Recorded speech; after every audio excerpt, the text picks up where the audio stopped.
Sriman Narayana Narayan Hari Hari Sriman Narayana Narayan.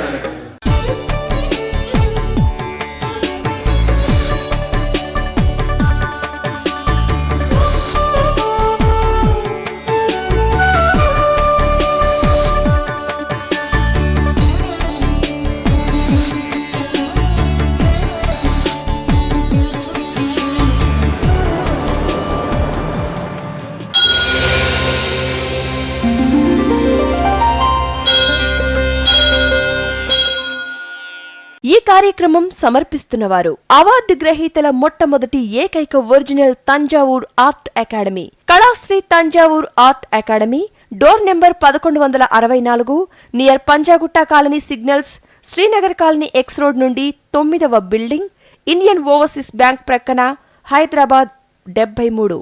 Website www.kalasriarttemple.com.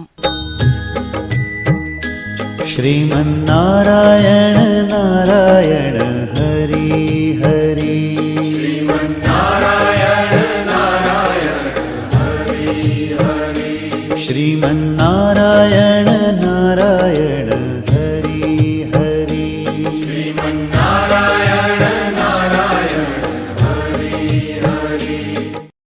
కనపడని సర్వదేవతల చిత్రాలను కనుల ముందు సాక్షాత్కరింపచేసే దైవాంశ కళ చిత్రకళ. పుట్టుకతో మాత్రమే వచ్చే అరుదైన చిత్రకళను రత్నశాస్త్రం, నాడీశాస్త్రం, వర్ణశాస్త్రం, వాస్తు, జ్యోతిష్య, సాముద్రిక లక్షణాలన్నింటితో క్రోడీకరించి బ్రహ్మి ముహూర్తంలో నక్షత్రయుక్తంగా దేవీ దేవతల అదృష్ట చిత్రాలను చిత్రీకరించటం కళాశ్రీ కేశవ గురుస్వామి ప్రత్యేకత.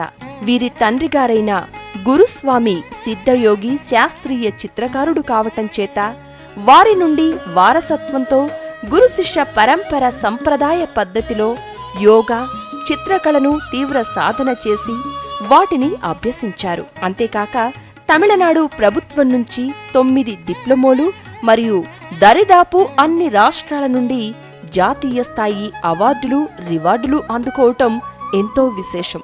వీరి సంతానం కూడా చిత్రకారులే కావటంతో పాటు వీరు కూడా అవార్డ్స్ గ్రహీతలే కావటం మరో విశేషం. వీరి కుటుంబంలోనే పద్మశ్రీ, కళాశ్రీ అవార్డుల పంట పండింది. ప్రభుత్వం వారు వీరి ప్రతిభను గుర్తించి గురు శిష్య పరంపర చిత్రకళా పీఠానికి గురువుగా నియమించారు. కళాశ్రీ కేశవ గురుస్వామి చందమామ, బొమ్మరిల్లు వంటి అనేక పత్రికలకు చిత్రకారునిగా పనిచేయటమే కాక జాబిల్లి అనే మాసపత్రికకు చిత్రకారునిగా, సంపాదకుడిగా, ప్రచురణకర్తగా తన ప్రతిభ పాటవాలను ఆనాడే చాటుకున్నారు. సిరి సంపదలను ప్రసాదించే అదృష్ట వాస్తు చిత్రాలను చిత్రీకరిస్తూ వీటిలో అదృష్ట ముద్రలను, అదృష్ట సంకేతాలను జోడించి క్రోడీకరించి త్రికళా చిత్రాలను అందరి పూజా గదులలోనూ మరియు వాస్తుపరంగా దేవతల చిత్రాలను వీరికున్న అరుదైన చిత్రకళాయోగ సాధనతోనే బ్రహ్మి ముహూర్తంలో చిత్రీకరించి అందరికీ అందజేస్తారు కళాశ్రీ కేశవ గురుస్వామి. త్రికళా జ్ఞానంలోనికి సుస్వాగతం. श्रीमन्नारायण नारायण हरि हरि श्रीमन्नारायण नारायण हरि हरि श्रीमन्नारायण नारायण हरि हरि श्रीमन्नारायण नारायण हरि हरि। అమ్మ చేతిలోని గద. ఆ గద ఉంటేనే ఏ రాక్షసుడి తలో బద్దలు చేయాలని కాదు, ఆ అమ్మ చూపు పడిన వెంటనే సహస్ర ముక్కలుగా ఆ రాక్షసుడి శిరస్సు పగిలిపోతుంది. కానీ గదతోనే ఆ తల్లి వాడిని మోది చంపాలన్నది లేదు. ఆ గద యొక్క పరమార్థాన్ని కాస్త నిశితంగా చూడగలిగితే ఆ గద దేన్నైనా బద్దలు చేయగలది. ఒక విషయాన్ని బద్దలు చేసి ముక్కలు చేసి శోధించి పరిశోధించి చూస్తే అందులో అసలైన పరమార్థం ఏమిటో మనం గ్రహించగలం. ఏ విషయాన్నైనా మనం తెలుసుకోవాలంటే దాన్ని బద్దలు చేసి లోనికెళ్ళి ముందుకెళ్ళి శోధిస్తేనే మనకు అసలైన విజ్ఞానం అందుతుంది. ప్రతి విషయంలోనూ అదే విధంగా గదతత్వంతో బద్దలు చేసి శోధిస్తేనే ముందుకెళ్ళగలము, జ్ఞానాన్ని పొందగలము అన్నదే గద యొక్క చిహ్నం. ఆ తర్వాతి ముద్రే అమ్మ చేతిలోని కలశం. ఆ కలశం దేనికి ప్రతీక అని ఆలోచిస్తే ఒక నిండు కుండలా ఉండే స్త్రీమూర్తికి, మాతృమూర్తికి చిహ్నం అది. ఎన్ని కష్టాలు వచ్చినా నష్టాలు వచ్చినా నిండు కుండల బెదరక అదరక తన సంసారాన్ని గుట్టుగా సాగదీసుకుంటూ ముందుకెళ్ళేదే ఒక స్త్రీమూర్తి. ఆ నిండు కుండలోని అన్నంలా, అన్నపూర్ణేశ్వరిలా అమ్మ నిత్యం మన కళ్ళ ముందు తిరుగాడుతూనే ఉంటుంది. ఆ జగన్మాత ఎక్కడో లేదు, అన్నపూర్ణేశ్వరిగా మన ఇంట్లోనే ఉందని మీరందరూ గుర్తుంచుకోవాలి. ఆ తర్వాతి ముద్ర అమ్మవారి చేతిలో ఉండేది ఖడ్గం. ఈ ఖడ్గం ఏదో శరీరాల్ని ముక్కలు ముక్కలుగా తరిగేయటానికి కాదు, మనలోని దోషాల్ని, మలినాల్ని తొలగించి ముక్కలు చేయమని అందులో దాగిన పరమార్థం. మనలోని దానవత్వాన్ని కూడా ముక్కలు ముక్కలుగా నరికి ఆవలికి పారేయండి అని పరమార్థం. అందులో దాగిన నిగూఢార్థం కూడా అదే. మాతృమూర్తి కూడా కూరగాయలనే ఖండించడం కాదు, చెడును కూడా ముక్కలు ముక్కలుగా ఖండించి వేస్తూ తన పిల్లలకు మంచిని మాత్రమే ఆహారంతో పాటు అందిస్తుంటుంది. ఆ తల్లి నిత్యం తపిస్తూనే ఉంటుంది, తపస్సు చేస్తూనే ఉంటుంది. ఎందుకంటే తన పిల్లల బాగోగుల కోసం. అది దృష్టిలో ఉంచుకొని ఇంట్లోని అమ్మే జగన్మాతగా పూజించండి. తప్పనిసరిగా మీ జీవితం బంగారుమయంగా మారుతుంది. మరొక ముఖ్యమైన ముద్ర గురించి తెలుసుకోవాలి. జ్యోతిష్య శాస్త్రంలో చంద్రుడి యొక్క స్థానాన్ని మాతృస్థానంగా భావిస్తుంటాం. అంతేకాకుండా చంద్రుడు మనోకారకుడు. అది ఒక్కటే కాకుండా రాత్రి సమయానికి ఆ తల్లి అధిదేవత, పగలు సమయానికి ఆ తండ్రి పరమేశ్వరుడు అధిదేవత. వీరిరువురి సంయోగంతోనే చీకటి పగలు అనేది జరుగుతూ ఉంటుంది, సృష్టి కార్యక్రమం జరుగుతూనే ఉంటుంది. అటువంటి మాతృమూర్తి చిహ్నమైన చంద్రుణ్ణి తన కిరీటాన ధరించినదే ఆ తల్లి. చంద్రుడు ఏ విధంగా దినదినాభివృద్ధి చెందుతూ వృద్ధి పొందుతూ వస్తాడో అటువంటి శక్తి కల మాతృమూర్తి అమ్మ. అందుకని నవరాత్రులు కూడా పాడ్యము నుండి విజయదశమి వరకు ఉంటుంది. చంద్రుడు ఎదుగుతూ అన్ని కళలను పుంజుకుంటూ నిండు పున్నమిలాగా, నిండు మాతృమూర్తిలాగా దర్శనం ఇస్తుంటాడు. చల్లటి వెన్నెలను కురిపించేది కూడా ఆ తల్లే కాదు, మనకు జన్మనిచ్చిన తల్లి కూడా అన్నది మనం గుర్తించుకోవాలి. పిల్లలు ఎంత విసుక్కున్నా, దూషించినా, దూరంగా ఒదిగిపోయినా, ఎంతగా ఎదిగినా ఆ తల్లి అవేమీ పట్టించుకోదు. ఎల్ల వేళలా శంఖం ఏ విధంగా ఓంకారాన్ని నిత్యం ప్రతిధ్వనిస్తూ నినాదాన్ని చేస్తూ ఉంటుందో, ఈ మనకు జన్మనిచ్చిన తల్లి కూడా ఎల్లప్పుడూ కరుణామృతమనే చంద్రతత్వముతో చల్లని వెన్నెల్ని మనపై కురిపిస్తూనే ఉంటుంది. కాబట్టి తల్లికి ఇవ్వాల్సిన గౌరవము, మర్యాద ఆ జగజ్జననికి ఏ విధంగా ఇస్తున్నామో అదేవిధంగా మన అమ్మకు, తండ్రికి ఇస్తే వారు ఎంత పొంగిపోతారో. ఇన్ని విధాలుగా పొంగిపోయి దీవెనల్ని అందిస్తూ తన 72,000 నాడుల నుండి వారి శక్తినంతా దారపోసి దీవిస్తూ నా బిడ్డలు చల్లగా ఉండాలి అని చంద్రతత్వముతో ఆశీర్వదిస్తారు. వారి మనస్సులోని చంద్రకారక తత్వమైన అదృష్ట తరంగాలు మిమ్మల్ని విజయ మార్గాన నడిపిస్తాయి. ఈ ఒక్క సులభతరమైన మార్గాన్ని మీరు ఆచరిస్తే ప్రపంచంలో ధనవంతులు మీరే, గుణవంతులు మీరే. श्रीमन्नारायण नारायण हरि हरि श्रीमन्नारायण नारायण हरि हरि श्रीमन्नारायण नारायण हरि हरि श्रीमन्नारायण नारायण हरि हरि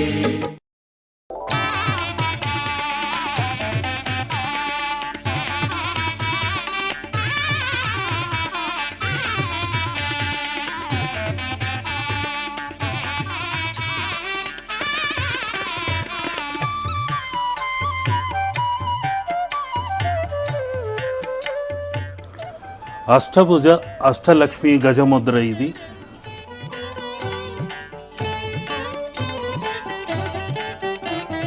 विष्णु मनोहरि चंद्र सहोदरि श्री महालक्ष्मी हरिदेवेरि क्षीराब्धि कन्या सौभाग्यदायिनि श्री अष्टलक्ष्मी पालिंचवम्म विष्णु ఆ పాలవెల్లి రంగవల్లిగా నిత్యం మనం బ్రహ్మీ ముహూర్తంలో ఈ విధంగా చిత్రించగలిగితే అష్టభుజాలతో అష్టలక్ష్మిల్ని ఆహ్వానిస్తూ తంత్రమంత్ర యంత్ర తత్వముతో మనం రంగవల్లుల్ని వేసి పచ్చటి తోరణాలతో పసుపు కుంకుమ గుమ్మాలతో మనం నిత్యం లక్ష్మిని జ్యోతి స్వరూపంగా ఆరాధిస్తుంటే తప్పనిసరిగా అష్టలక్ష్ములందరూ మన ఇంట ప్రవేశించి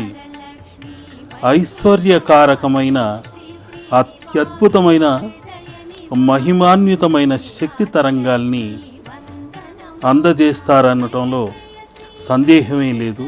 निवासिनि सुरनरमुनीन्द्र वन्दित जननि पंकजवासिनि मंजुलभाषिनि श्री महालक्ष्मी नमोस्तुते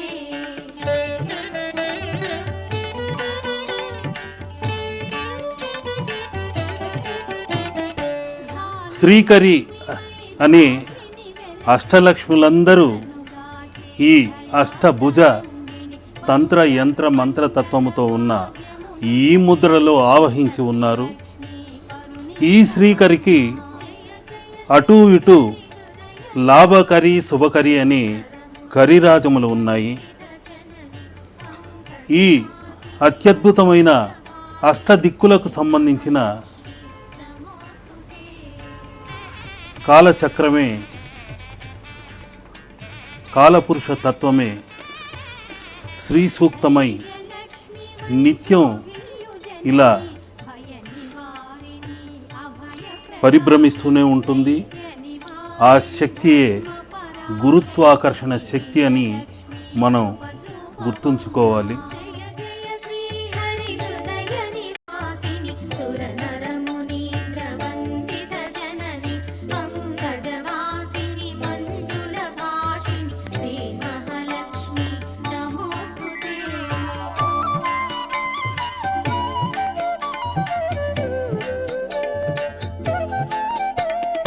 सर्व सौभाग्य संपदलोसगे श्री गजलक्ष्मी कमल निवासिनि अमृतमय मगुनी वीक्षणतो मम्मेलवम्म श्री स्वर्गलक्ष्मी जय जय श्री हरि हृदय అష్టదిక్కులకు పయనించే ఈ అష్టలక్ష్మి గజముద్ర, అష్టభుజముద్ర తప్పనిసరిగా అన్ని దిక్కుల నుండి అష్టైశ్వర్యాలను ఈ హరిద్రముద్ర నుండి ఆ తల్లి శ్రీకరి శుభకరి లాభకరి అన్ని విధాలా మీకు సహాయ సహకారిగా ఉండి మీ ఇంట అదృష్టపు పంట పండించాలన్నదే నా తపన తపస్సు ఈ హరిద్ర ముద్ర నుండి వెలువడుతున్న అత్యద్భుత మహిమాన్విత తరంగాలు భక్తి తరంగాల నుండి మీకందరికీ అందాలని కోరుకుంటున్నాను.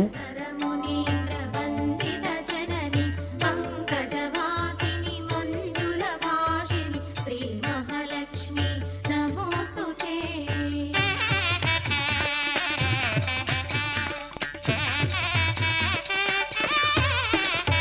విజయలక్ష్మిగా విశ్వమునే ఓం శ్రీం ఐం క్లీం శ్రీ ఐ నమః అని ఈ ముద్రని చూస్తూ నిత్యం మీరు ప్రార్థిస్తుంటే తప్పనిసరిగా ఆ లక్ష్మి యొక్క అనుగ్రహానికి పాత్రులవుతారు. పంకజవాసిని మంజుల భాషిని శ్రీ మహాలక్ష్మి నమోస్తుతే.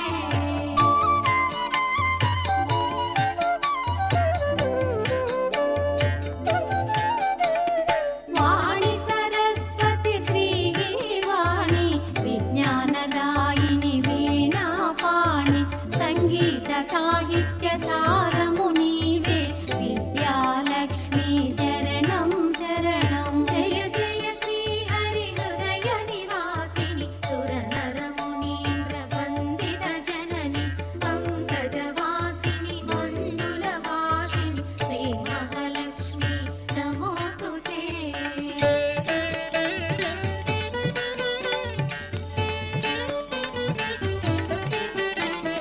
సిరి సంపదలతో భక్తుల బ్రోచే శ్రీ ధనలక్ష్మి ఐశ్వర్యదాయిని మనసున నిన్నే నమ్మితిమమ్మ శ్రీ కనకలక్ష్మి కరుణించవమ్మా. జయ జయ శ్రీ హరి హృదయ నివాసిని సురనర మునీంద్ర వందిత జనని పంకజవాసిని మంజుల భాషిని శ్రీ మహాలక్ష్మి నమోస్తుతే.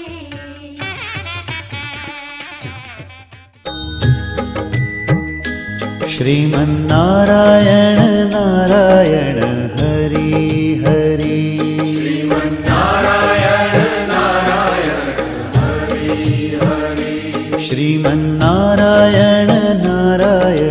हरि हरि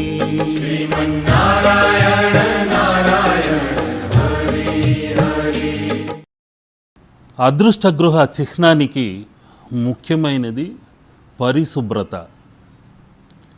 వాయువు శుభ్రంగా ఉండాలి, నీరు శుభ్రంగా ఉండాలి, మురుగునీరు ఇంట్లో నిలవకుండా ఉండాలి, అది నిత్యం తొలగించబడుతూనే ఉండాలి. శుభ్రమైన నీటిని స్వీకరించాలి, వాయువుని స్వీకరించాలి. ఇలా నిత్యం మనం పరిశుభ్రతలోనే లక్ష్మి దాగుందని గ్రహించాలి. ఎక్కడైతే అలంకార శాస్త్రం పాటిస్తున్నారో అక్కడంతా ఆ ఇల్లు అదృష్ట గృహంగా మారి తీరుతుంది. దానికంటూ మీరు లక్షలు ఖర్చు పెట్టవలసిన పని లేదు. పరిశుభ్రతే పసుపు, కుంకుమ, పచ్చని తోరణాలు, ముగ్గులు, శుభ్రమైన జలంతో శుభ్రం చేయటం, మలినాన్ని తొలగించటం, ఉతికిన బట్టలు వేసుకోవటం. కొందరైతే 4-5 రోజులు మాసిన బట్టలే కదా, ఇంట్లోనే కదా ఉన్నాం అని వేసేసుకుంటుంటారు. నిత్యం ఉతికిన బట్టలతో పరిశుభ్రంగా ఉంటే వారి మనసు కూడా నూతన ఉత్సాహంతో, ఉత్తేజంతో ఉంటుంది. చేయాలనుకున్న పనులు కూడా త్వరితంగా చేసి అద్భుతమైన ఫలితాలను కూడా పొందుతుంటారు. మనం ఇలా 2 చేతులను జోడించి మన ఇంట్లోని దురదృష్ట తరంగాలను తొలగింపచేయటానికి ఇలా మన చేతుల నుండి ఉత్పన్నమైన విద్యుత్ తరంగాలను అన్ని మూలలకు వెళ్ళి అక్కడున్న ఛాయా దోషాలను, కేతు దోషాలను ఛేదించినట్లు ఇలా విడతీయండి. అక్కడున్న దోషాలన్నింటినీ తొలగించి వేస్తూ 4 వైపులా అష్టదిక్కుల్లోని మలినాల్ని తొలగించండి. ఒక ఇల్లు అదృష్టవంతంగా ఉండాలంటే ఆ ఇంట్లో నీటి సవ్వడి వింటూ ఉండాలి. చేపల నీటి తొట్టి అమర్చి చేపలు అందులో కదలాడుతుంటే ఆ నీటి శబ్దానికి కూడా అదృష్ట తరంగాలు ఉత్పన్నమై ఆ ఇంట్లోని చెడు తరంగాల్ని తొలగింపచేస్తాయి. అదేవిధంగా మీనము అన్నది కూడా శ్రీహరి యొక్క మత్స్యావతార చిహ్నము. అందుకనే మనం ఇంట్లోని నలుమూలల్లో, అష్టదిక్కుల్లో, అన్ని మూలల్లో ఉన్న కేతుదోష నివారణ కలిగించేలాగా ముఖ్యమైన ముద్రని ఆచరించాలి. श्रीमन्नारायण नारायण हरि हरि श्रीमन्नारायण नारायण हरि हरि श्रीमन्नारायण नारायण हरि हरि श्रीमन्नारायण नारायण हरि हरि. భూతం పట్టింది, వదిలించుకోవాలి అని మీకెవరికైనా అనుమానం ఉంటే వారికి భూతనాథుడైన అయ్యప్ప స్వామి కొండకు దీక్ష తీసుకోమని చెప్పి పంపండి. 45 రోజులు వ్రతముండి చేస్తే నిజంగానే వారికి ఒకవేళ భూతం పట్టినట్టు మానసిక వ్యాధి ఏదైనా ఉంటే తప్పకుండా తొలగిపోతుంది. ఆ అయ్యప్ప స్వామి కూడా భూతనాథుడే. శివుడొక్కడే భూతనాథుడు కాదు. భూత దేవి ఉంది, భూత లక్ష్మి ఉంది. ఇలా అనేక శక్తిమాతలు మన సంస్కృతిలో ఉన్నారు. ఈ భూతమాత ఇంతవరకు మేము వినలేదు, ఈ భూతలక్ష్మి గురించి మేము వినలేదు, మీరేదో కొత్తగా చెబుతున్నారే అని ఆశ్చర్యపోవలసిన పని లేదు. ఈ భూతలక్ష్మి గురించి ఈరోజు మీకు ఎందుకు తెలియచేస్తున్నానంటే, క్రిందటి కార్యక్రమాల్లో అతి ముఖ్యమైన కీర్తిముఖుడిని గురించి మీకందరికీ తెలియచేశాను. ఆ కీర్తిముఖుడి యొక్క చిత్రము, ఆ ప్రభావళి, ఆ మకర తోరణము, శివ కుటుంబంతో ఉన్న చిత్రం ఎక్కడైతే ఉంటుందో అక్కడ ఇటువంటి భూత ప్రేత పిశాచ బాధలు ఉండవు. అలాంటి భూతలక్ష్మి గురించి, ఆ ముద్ర గురించి ఈరోజు నేను చిత్రించి చూపిస్తున్నాను. ఆ భూతమాత కూడా ఎక్కడ ఉంటుందయ్యా అంటే అశ్వత్థ వృక్షము